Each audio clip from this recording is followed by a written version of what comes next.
10. Talk, tomato, ticket, tire, tennis, deliver, student, stick, photo, pretty, upstairs, potato, button,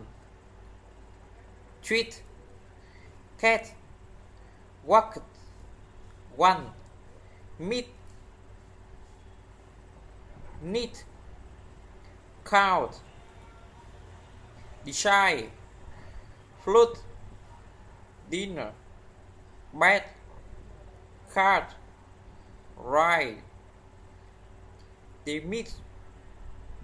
ladder, cook, learn,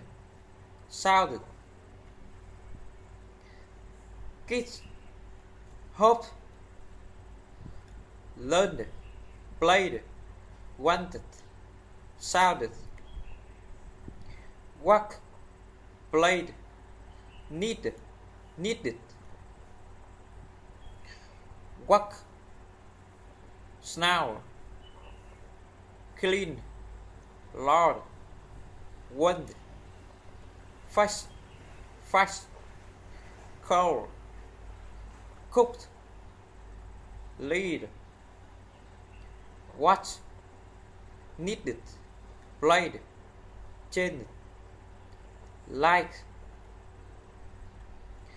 snow, clean, lord, rock, wind, fast, cold, battle, T in the middle of the word, battle, hot,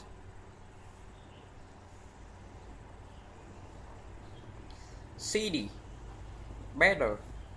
water, computer, Saturday, matter, butter,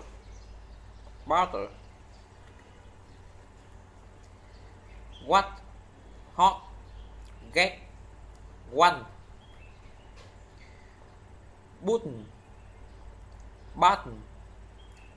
button, kitten, mount, curtain, interview, internet, interact,